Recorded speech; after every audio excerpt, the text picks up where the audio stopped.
Olá, seja muito bem-vindo ao programa Soja Brasil. Olá, pessoal, vamos aos destaques de hoje.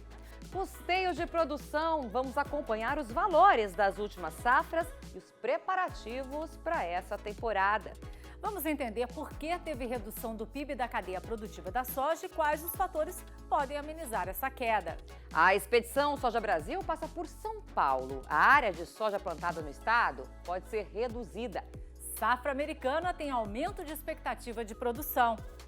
A abertura nacional do plantio da soja 24-25 já tem data e local marcados. Vamos acompanhar ainda os destaques da soja e a meteorologia. Vem com a gente, o programa Soja Brasil já está no ar. Vamos começar o programa de hoje falando de custos de produção, que tem variado bastante em diversos municípios produtores. Nós vamos mostrar um levantamento das últimas safras. Só para se ter uma ideia, em 2022, teve produtor na Bahia que sentiu um aumento aí de quase 100% comparado ao preço de outras safras. Vamos ver?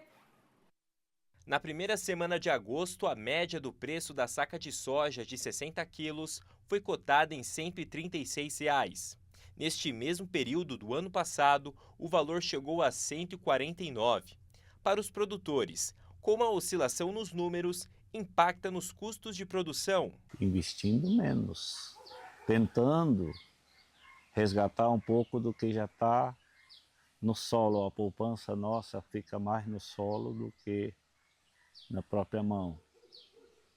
Extrair um pouco do que vem feito anos anteriores. Uma calculadora e é hora de fazer conta. Nós trouxemos um histórico de 3 municípios produtores de soja para mostrar quantos produtores gastaram com o custeio de produção no mês de março por 4 anos consecutivos. Em Rio Verde, Goiás, em 2021, as despesas de custeio por hectare foram de R$ 2.000. Em 2022, subiu 87%. Em 2023, foi mais de 3.500. Em 2024, foi de quase 3.000. Em Sorriso, Mato Grosso, em 2021, o custeio foi mais de 2.500. Em 2022, subiu 96%. Em 2023, chegou a mais de 4.500. E em 2024, foi de quase 4.000. Em Barreiras, Bahia, em 2021, o custeio foi quase 2.500. Em 2022, subiu para 107%. Em 2023, foi de quase R$ 5.000. E em 2024, mais de 3.500. Em relação à safra 23-24, nós tivemos 2 variáveis que impactaram diretamente na receita bruta do produtor, que foi o preço e a produtividade. Essas 2 variáveis nós tivemos variações negativas, o que o valor da receita bruta não foi suficiente para cobrir o custo da temporada 23-24 em grande parte das regiões produtoras do Brasil. No município de Vera, em Mato Grosso, o produtor prepara o solo para receber as sementes de soja no início de setembro. Planejamento é a palavra que caminha na esteira da produção a cada safra. Com a desvalorização do grão, o Thiago mudou as estratégias de negócio. Hoje o mercado, com toda essa oscilação que está dando aí, ele te obriga você pegar e começar a participar mais, ter uma análise melhor de mercado para poder tomar as decisões, né? Porque senão uma decisão errada, prejuízo é na certa, né? Do Mato Grosso para Luiz Eduardo Magalhães, na Bahia, na propriedade do Rudy Olnick, não tem sido diferente de outras lavouras afora quando o assunto é investimento com insumos. Assim como vimos na fala do Thiago, lá do Mato Grosso, é importante fazer a gestão para potencializar a colheita e diminuir gastos. A gente tenta se preparar, mas a gente nunca sabe do custo real, a não ser após a colheita. Enquanto um aumento no preço da soja pode inicialmente parecer positivo, é importante que os produtores considerem todos os fatores de custos e estratégias de mitigação de risco para sustentar a viabilidade econômica das suas operações. Existe sempre a necessidade de ver os principais fatores que nós podemos comprar melhor, usar melhor esses fatores de produção, para que nós tenhamos sempre a melhor tecnologia, o melhor produto para ser utilizado, para você buscar o máximo de eficiência produtiva, tanto na parte operacional quanto na compra dos seus insumos. Hoje o custo operacional nosso, ele ficou um custo muito alto, né? E nós tentamos enxugar de toda que é forma, o máximo que conseguimos para tentar fechar as contas no verde no final, né? Vamos falar agora de safra americana. O USDA, em seu último relatório, prevê uma safra mundial de quase 422 milhões de toneladas de soja. O Departamento de Agricultura dos Estados Unidos manteve a estimativa de safra brasileira de soja em 169 milhões de toneladas e aumentou a norte-americana para 120 milhões e 700 mil toneladas. O analista de mercado Vlamir Brandalize conversou com a gente sobre esse aumento da safra americana acima do esperado. Vamos acompanhar.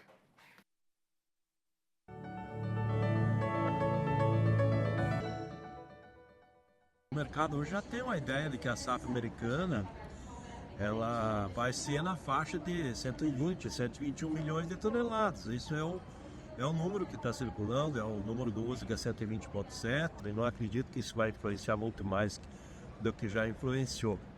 Provavelmente para frente, a partir de setembro, sim, o que vai influenciar vai ser a condição de clima na América do Sul, porque nós vamos plantar uma grande safra, a Argentina vai plantar uma grande safra, isso vai refletir no mercado à frente.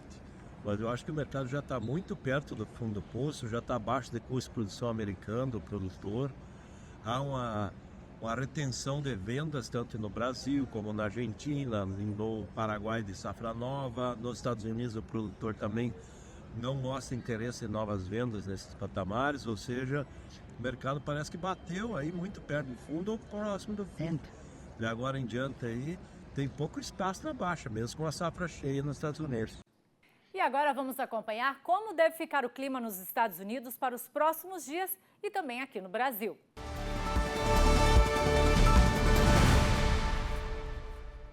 Olá, uma boa tarde para você que nos acompanha. Antes de seguir com a previsão do tempo, vamos conferir como está as lavouras de soja lá nos Estados Unidos, em Illinois, o principal estado produtor, se encontra com 75% das lavouras como boas e excelentes. E o clima deve contribuir. No próximo mapa, a gente vai ver aí um mapa de anomalia de temperatura, ou seja, temperaturas aí dentro ou levemente acima da média, pode provocar aí um estresse térmico, porque as lavouras agora se encontram na fase de floração, mas a chuva deve ficar dentro da média. No próximo mapa, a gente vai ver que ali na área de cinturão de grãos, aqui, pegando principalmente aqui, toda essa região em verde, é chuva acima da média, ou seja, não deve faltar umidade para a soja, ou seja, deve ser sim uma boa safra lá nos Estados Unidos. Agora, voltando aqui para o Brasil, a tendência para os próximos 5 dias é de chuva na região norte, bem distribuída, mas que não deve atrapalhar os trabalhos em campo, porque fica aí na casa de 10, 15 milímetros.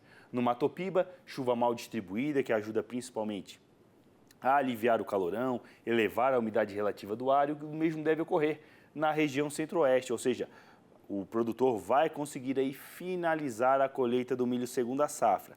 Uma situação de um ar mais seco, principalmente na região sudeste. Na região sul, além do tempo ficar firme, predomina de ar frio, com possibilidade de geada, principalmente ali em áreas de serra. Ou seja, a tendência é que o produtor não tenha dificuldade para finalizar as operações em campo com a colheita do milho segunda safra. Por hoje eu vou ficando por aqui e até uma próxima.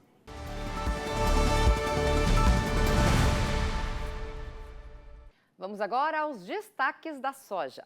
Durante o 23º Congresso Brasileiro do Agronegócio, realizado em São Paulo, o presidente da ProSoja Brasil disse que a associação está focada em pautas como regulamentação dos insumos biológicos, moratória da soja e os desafios com a lei antidesmatamento europeia. Outro tema debatido foi a COP30. A entidade quer aproveitar o evento para divulgar as boas práticas do agro brasileiro para o mundo. Nós temos hoje nos biocombustíveis aí 47% da energia limpa. Desses 47%, 66% disso vem do agro, vem com biodiesel, vem com etanol. O Brasil hoje tem cerca de um ativo de 3 trilhões de reais em preservação das suas áreas. 50% das áreas ainda temos a reserva legal, e as APPs, morros, nascentes, tudo preservado. Lógico, tem algumas exceções, mas a grande maioria o Brasil faz o dever de casa na área ambiental muito bem. Então, a sustentabilidade do agro é real, só precisa ser conhecido por todos. Depois do intervalo, tem os preparativos do plantio no estado de São Paulo. Nós vamos saber qual a expectativa diária de produção para a próxima safra. Tem ainda uma entrevista sobre a redução do PIB da cadeia produtiva da soja e que fatores podem amenizar essa queda. A gente volta já.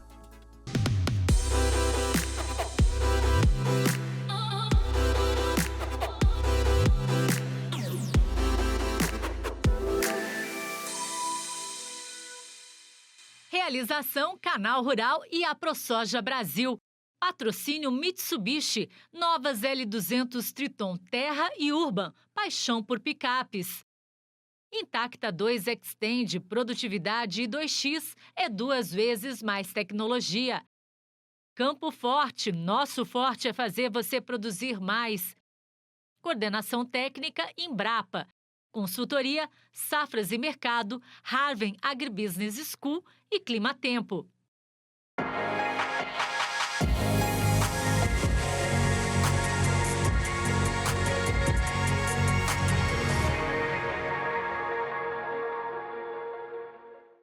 Estamos de volta com o programa Soja Brasil e olha só, em setembro começa o plantio da soja em algumas regiões paulistas, né, Marusa? Tem produtor que já está preparado e comercializou parte da safra. Isso mesmo, Kelly. Olha, mas tem muito produtor que ainda está cauteloso na compra de insumos por conta da frustração que foi a safra passada. Eu e o cinegrafista, o Caio Finato, nós fomos até Morro Agudo acompanhar os preparos para a nova safra. Kelly, vamos ver.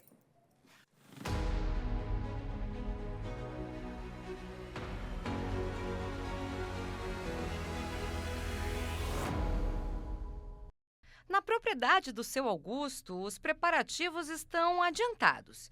O solo já está praticamente pronto, aguardando o fim do vazio sanitário e um pouco de chuva para receber as sementes.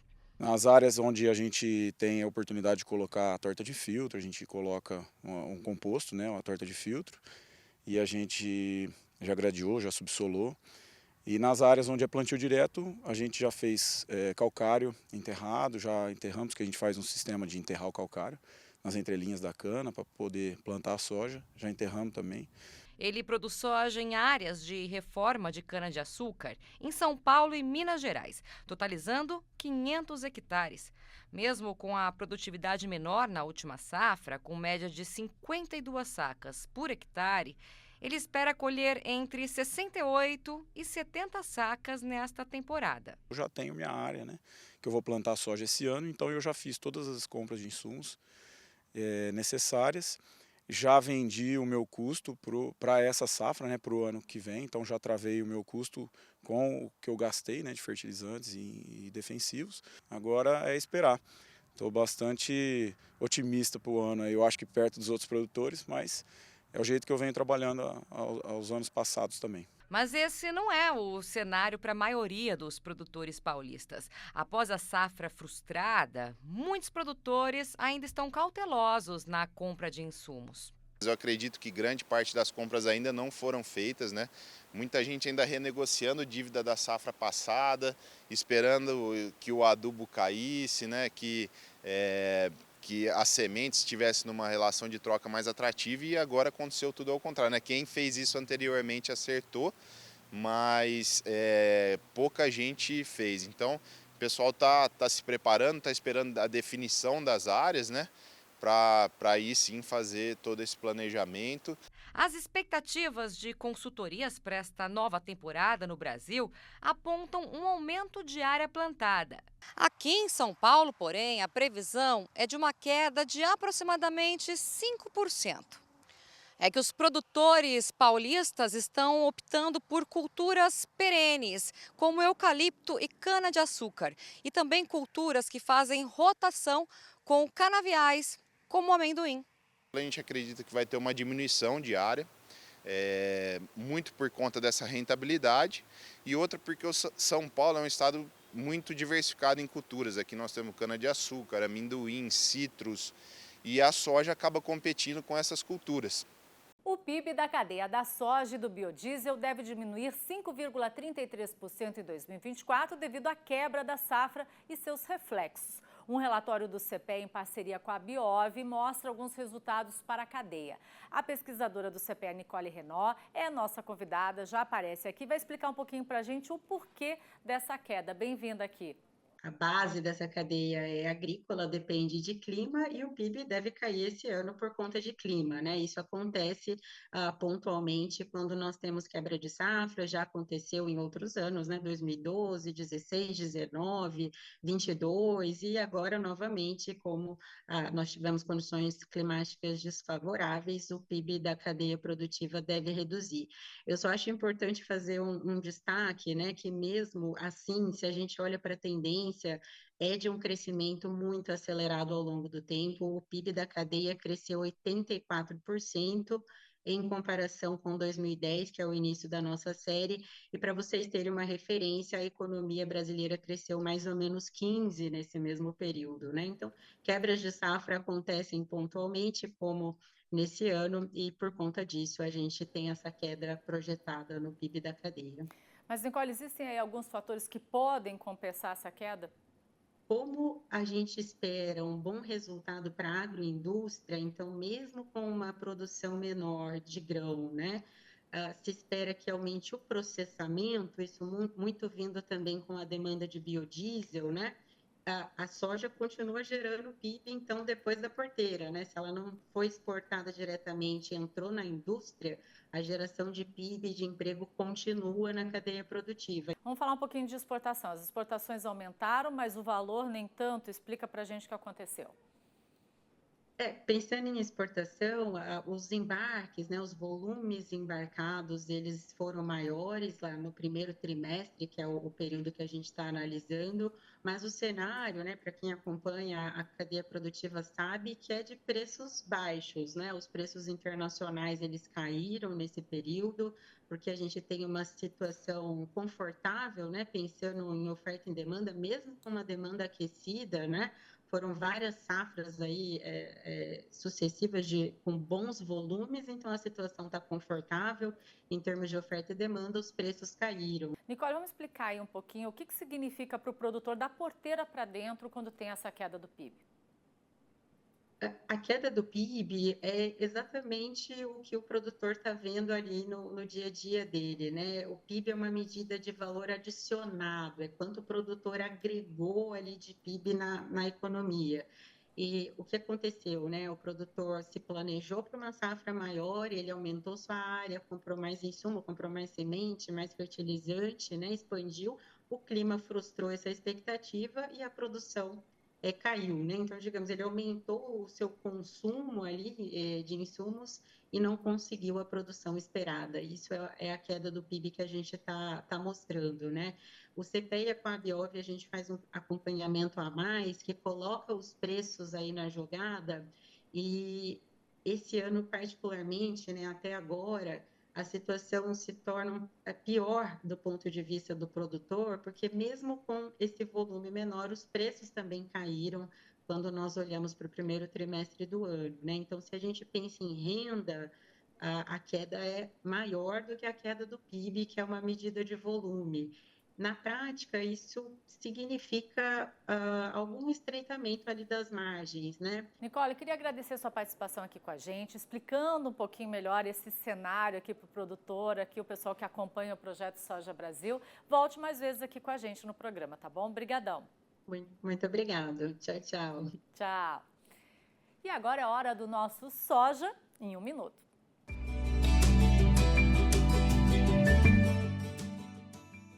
O STF começou as audiências para buscar um acordo sobre a tese do marco temporal para a demarcação de terras indígenas.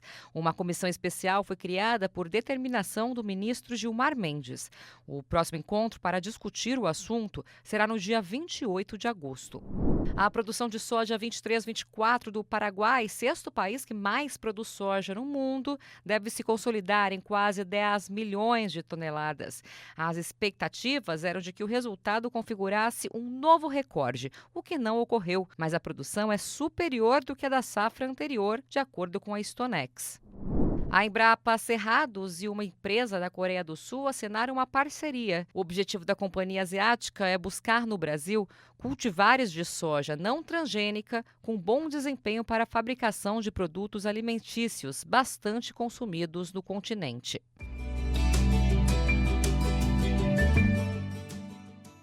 O projeto Soja Brasil, o maior projeto da oleaginosa do país, começa essa nova temporada com um novo parceiro. A Campo Forte Fertilizantes foca na economia circular. A Campo Forte é uma empresa de fertilizantes da JBS que utiliza os resíduos orgânicos provenientes da operação do grupo. Nós inauguramos a nossa fábrica com a primeira produção em 2022 e nós atualmente estamos atuando em 7 estados: São Paulo, Goiás, Paraná, Mato Grosso do Sul, Mato Grosso, Bahia e Espírito Santo. E nós utilizamos os resíduos orgânicos das operações do grupo num conceito de economia circular para produzir fertilizantes especiais, fertilizantes organominerais e orgânicos, tudo feito com a reutilização dos resíduos orgânicos do grupo. Então, nesta perspectiva, por isso é que eu digo que a sustentabilidade faz parte da nossa estratégia. Produtores de soja que se quer adequar às novas normas de importação, cada vez mais exigentes, principalmente por parte da Europa, e olhando o mercado exportador, nós somos uma opção de um produto mais sustentável e com menor pegada de carbono. Inclusive, ao longo deste ano, para além de nós falarmos que temos uma menor pegada de carbono, nós estamos a calcular a pegada de carbono de todos os nossos fertilizantes para podermos comprovar o quanto o nosso fertilizante tem menor pegada de carbono do que um fertilizante mineral. Nós vemos o produtor com uma tomada de decisão de compra tardia, principalmente quando nós falamos de fertilizantes fosfatados. Quando nós falamos de fertilizantes potássicos, grande parte dos produtores já tomou a decisão de compra, quando o preço deste insumo, deste fertilizante, estava em patamares bastante competitivos. Vemos agora um aumento dos insumos muito atrelado também ao aumento do dólar, então, para além de uma tendência de aumento de preços de fósforo e de ureia, temos também o dólar a impactar, porque nós estamos chegando ao momento de tomada de decisão e, portanto, nós estamos a falar um pouquinho da lei da oferta e da demanda. Quando nós falamos de entrada no mercado para tomada de decisão de compra mais tardia, isso impacta diretamente na disponibilidade, para além do preço, na disponibilidade dos misturadores e das empresas de fertilizantes terem capacidade para entregar esse fertilizante no momento que o produtor precisa. E, para além disto, estamos também a falar do impacto nos custos logísticos de uma tomada de decisão mais tardia, porque o frete em cima da safra é sempre mais caro. Quanto mais rápido o produtor tomar a decisão de compra, os custos logísticos serão também menores. Então, toma a decisão, produtores de soja, compre, planeje a entrega do seu fertilizante para você garantir a sua produtividade no final do seu plantio e quando você for colher, realmente ter produtividades elevadas, que é isso que nós, empresas parceiras, queremos que você possua para ter rentabilidades maiores. Vem aí a abertura nacional do plantio da soja, safra 24-25. E pela primeira vez, a gente vai fazer um evento lá no estado do Maranhão. É isso mesmo, então anote na agenda, vai ser no dia 11 de outubro. O Maranhão faz parte da fronteira agrícola do Matopiba. Na última safra, a área plantada de soja foi de 1.329.000 hectares e a produção chegou a 4.400.000 toneladas. A expectativa para essa safra, de acordo com a ProSoja Maranhão, é de um pequeno aumento de área, chegando a 1.385.000 hectares. E a produção deve chegar a 4.570.000 toneladas. Pela primeira vez, a abertura nacional do plantio da soja vai ser realizada no estado. O evento vai ser transmitido para todo o Brasil no dia 11 de outubro, a partir das 9 horas da manhã, direto da fazenda Pau Brasil, em Açailândia, município que é o terceiro maior produtor do Maranhão. E o programa Soja Brasil de hoje fica por aqui. A gente volta no dia 6 de setembro com mais novidades para você. E olha só, você pode continuar acompanhando todas as notícias no site projetosojabrasil.com.br e também no nosso Instagram, Projeto Soja BR, @Projeto Soja BR. Mande fotos e vídeo para o nosso WhatsApp que aparece aí na sua tela. Obrigada pela companhia e até o próximo programa. Tchau. Tchau, a gente se vê.